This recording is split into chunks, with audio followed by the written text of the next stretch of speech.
नमस्कार, नौकरीन्यूज़.com में आपका स्वागत है। मैं हूं गिरिजेश वशिष्ठ। आज मैं आपको बताऊंगा सारा का सारा भारत में जो खेल चल रहा है, जो पॉलिटिकल खेल नहीं है, जो कोई छोटा या बड़ा बनाने का खेल भी नहीं है, किसी के चुनाव जीतने का खेल भी नहीं है, देश के साथ खेल है। इस खेल के बारे में जानता मैं बहुत पहले से हूँ। बहुत सारे लोगों ने मुझसे इस बारे में लंबे समय में, मेरे पूरे करियर में जानकारियाँ साझा की हैं।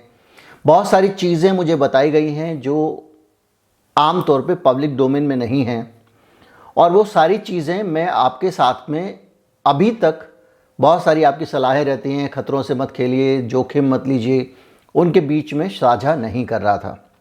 लेकिन अभी कुछ ताज़ा घटनाक्रम हुए जिनके बाद मुझे लगता है कि इन जानकारियों को देश के सामने लाना चाहिए, और कम से कम 2021 के जाते जाते मुझे ये शिकायत नहीं रहेगी कि एक ज़रूरी बात जो मैं बता सकता था मैंने लोगों को नहीं बताई है। आज मैं बात करूंगा एक इंटरनेशनल खेल की, एक बहुत बड़ा खेल जो भारत के साथ खेला जा रहा है। ये इतना बड़ा खेल है जिसकी आपने कल्पना भी नहीं की होगी, और ये खेल धीरे धीरे परवान चढ़ रहा है, और हो सकता है 5 7 10 साल 15 साल में हमको उस मुकाम तक पहुंचा दे जहां से लौटना मुश्किल हो जाए, जहां पर हम सब के पास सुधरने के लिए कोई मौका ना हो। कहीं मत जाइए, चैनल को सब्सक्राइब कर लीजिए। अगर आप हमारे चैनल को सपोर्ट करना चाहते हैं तो हमारा UPI ID डिस्क्रिप्शन में है, उसके ज़रिए भुगतान कर सकते हैं। चीज़ें बहुत गंभीर हैं, इसलिए समय अधिक लूँगा, धैर्यपूर्वक सुनिएगा।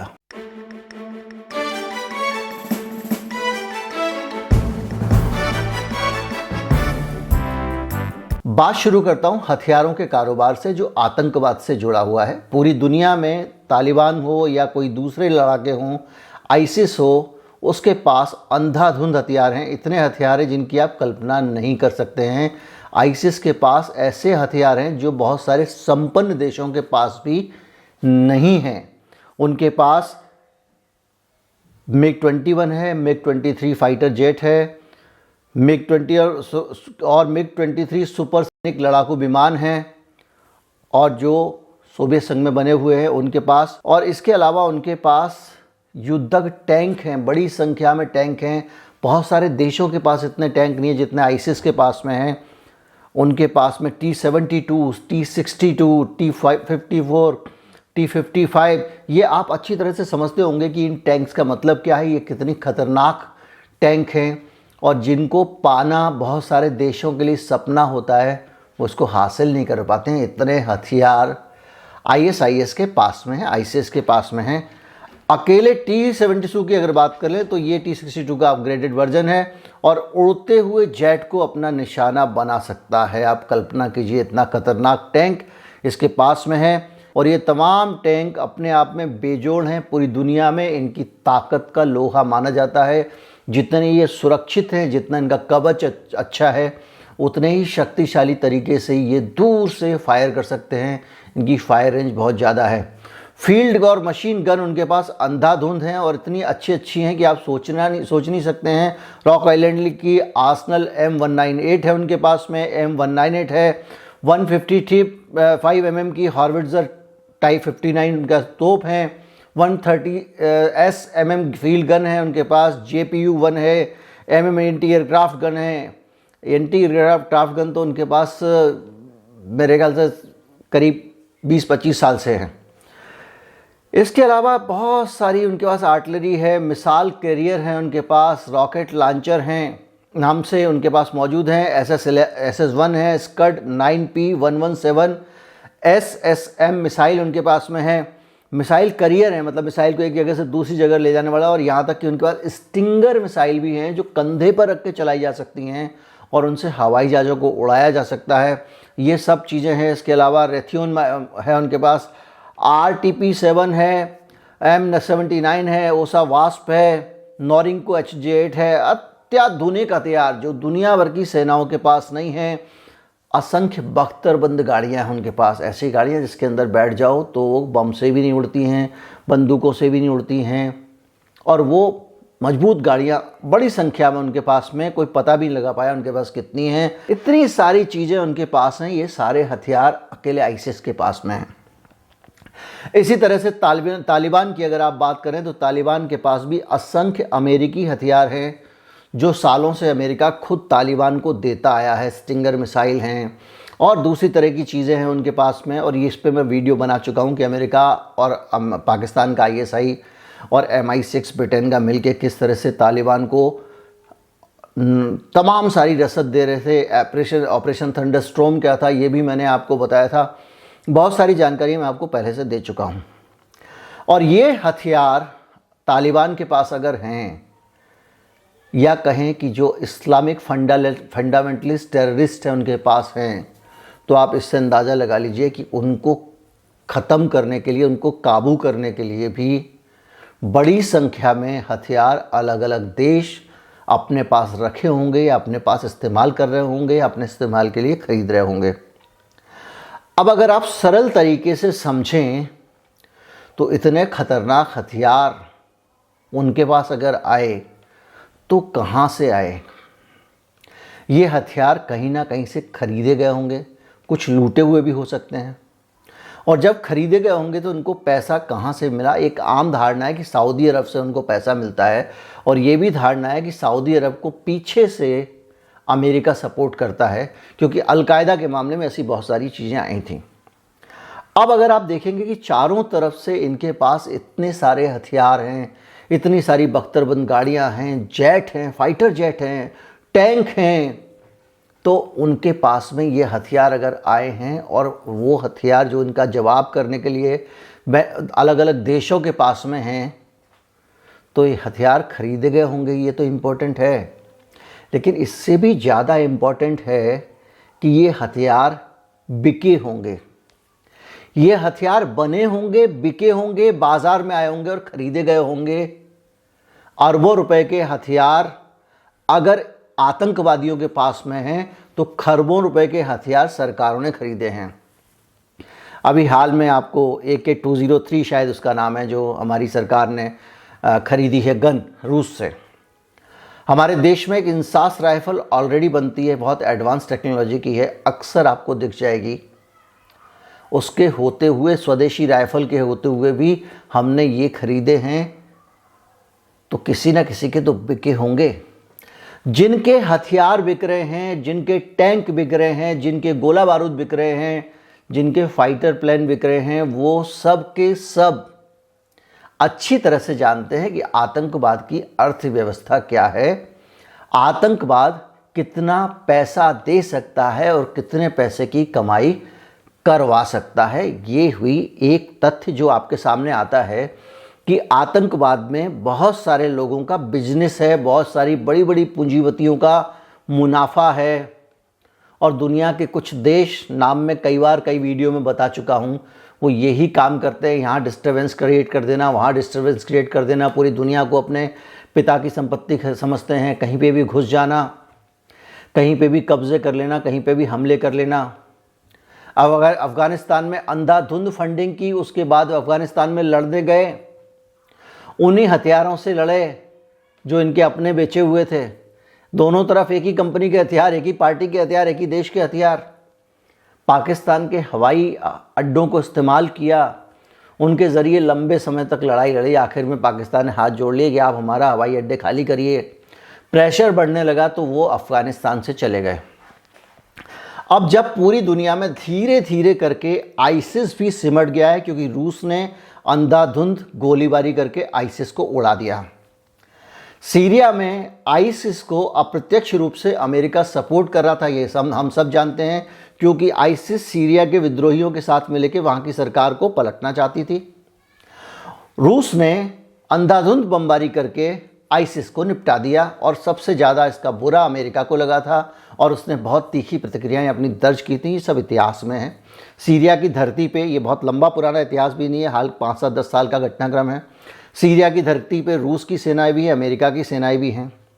तो आप कहीं ना कहीं से ये देखेंगे कि चाहे वो आईसिस हो, चाहे वो तालिबान हो, चाहे वो अलकायदा हो, क्योंकि अलकायदा में भी सऊदी अरब का हाथ आया था, उसमें सबके पीछे दुनिया में एक ही पार्टी है जो हथियार भी बेचती है, जो हथियार के कारोबार के लिए मशहूर है, और वही पार्टी हर जगह शामिल पाई जाती है, और वो है अमेरिका। अब बड़ा मसला इस बात का है कि आपका सीरिया में दुकान उठ गई, इराक सिमट गया, सऊदी अरब में इस बार बहुत बड़ी रेव पार्टी हो रही है नए साल पे। उस सऊदी अरब में जो फंडामेंटलिस्ट इस्लामिक देश माना जाता था, यानी वो भी हाथ से निकल रहा है। तालिबान हाथ से निकल चुके हैं। अब पूरी दुनिया में जब इस्लामिक टेररिज्म सिमटने लगेगा, आईसिस छोटा हो जाएगा, तो ये जिनका हथियारों का कारोबार है, जिनके काम धंधे हैं, अरबों खरबों रुपए के खेल जिनके हैं, जो बड़े बड़े मंत्रियों, नेताओं, राजनीतिज्ञों को और षड्यंत्रकारी लोगों को खरीदते हैं, उनके ज़रिए षड्यंत्र करवाते हैं, उन सब लोगों को कितनी खलबली हो रही होगी। जैसे कोरोना अगर चला जाए आज देश में, तो उसके कारण कितने सारे लोगों को आर्थिक नुकसान होगा। वो चाहेंगे भाई 1-2 साल और बना रह जाए तो अच्छा है।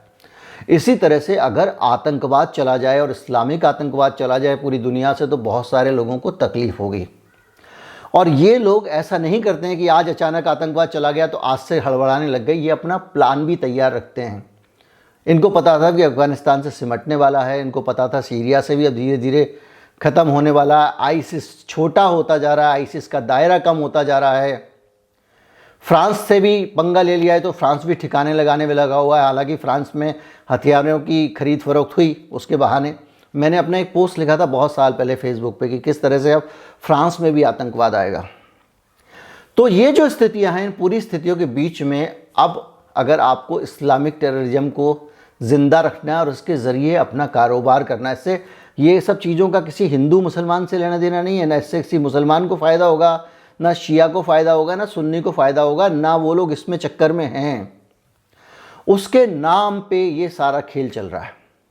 और इस खेल के चलने के प्रोसेस में हिंदुस्तान की जो मुसलमान आबादी है, वो एक वर्जिन आबादी है। एक ऐसी आबादी है मुसलमानों की हिंदुस्तान की, जो दुनिया में सबसे ज़्यादा मुसलमान, दूसरे नंबर पे सबसे ज़्यादा मुसलमान जिस देश में रहते हैं उस देश में। और दुर्भाग्य ये है कि सीरिया में, जो कि वहाँ के जो अफ़गानिस्तान, जो माफ़ कीजिएगा इराक में मामला हुआ, सद्दाम हुसैन के साथ जो कुछ हुआ, उसके बाद में एक संगठन जुटाने के हालात थे। अफ़गानिस्तान में कबीलों को किसी तरह से मैनेज किया। जॉर्ज बुश ने उनको बुला के अपने पास मिले। मैंने वीडियो साझा किए आपके साथ में। अब वो सारी दुकानदारी सिमटने के पास में उनको चाहिए ऐसे देश जिनको इस्लामिक टेररिज्म के नाम पे भड़काया जा सके और नए सिरे से कारोबार हथियारों का किया जा सके। भारत एक उभरती हुई अर्थव्यवस्था है और भारत में अगर इस्लामिक आतंकवाद पलता और बढ़ता है तो ये बड़ा मुनाफे का सौदा हो सकता है। और इसी वजह से ये भी देखने में आ रहा है कि भारत है तो संभावनाशील, क्योंकि आबादी बहुत ज़्यादा है, लेकिन यहाँ के मुसलमान चक्कर में पड़ते नहीं हैं। यहाँ के मुसलमान इस हद तक इन सबसे दूर हैं कि भारत में जब आतंकवादी घटनाएं होती हैं, कश्मीर में होती हैं या कहीं और होती हैं, मुंबई में होता है या कुछ होता है, तो विदेशों से इस्लामिक आतंकवादी भेजने पड़ते हैं। भारत में उनको इतना काडर भी नहीं मिलता जो उनकी आतंकवाद की दुकान को चला सके। तो अगर भारत में आतंकवाद का खतरा बनाए रखना है, सरकार को डराए रखना है, उसको बंदूकें बेचनी है, टैंक बेचने हैं, एंटी टैंक मिसाइल बेचनी है, तो जाहिर बात है यहाँ पे कुछ आतंकवाद की टेंशन होनी चाहिए।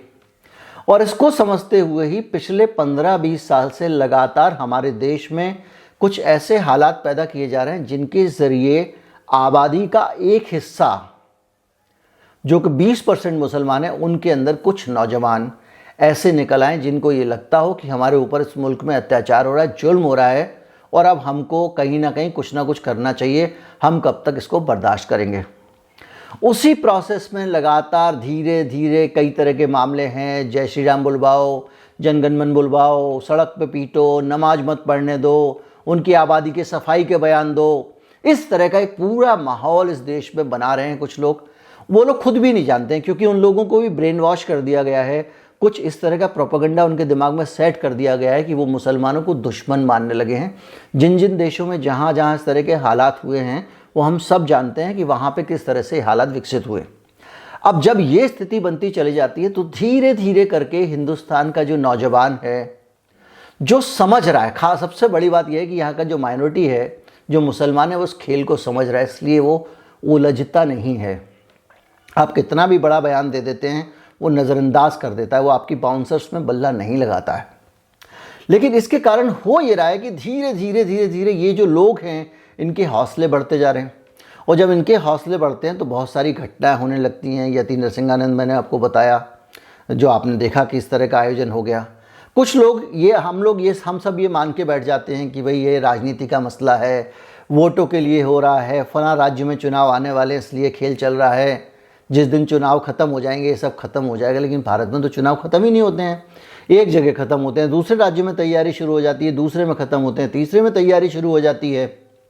तो चुनाव के नाम पर भी आप फैला सकते हैं। तो कुल मिला के एक मजबूत देश, बड़ा राष्ट्र, जिसमें सारे धर्म के लोग, सारे जातियों के लोग मिलजुल के देश को मजबूत बनाने में लगे हुए हैं। उस देश के अंदर लगातार कोशिश हो रही है कि दरार पड़ जाए। कुछ सौ चाहिए उन्हें, कुछ 100 लड़के अगर उनके इस पूरे घटनाक्रम से विधक जाएं तो इसमें और आग में घी डालने का मौका मिले। ओवैसी साहब ने बयान दे दिया, योगी और मोदी को जाने दीजिए, हम छुट्टी कर देंगे।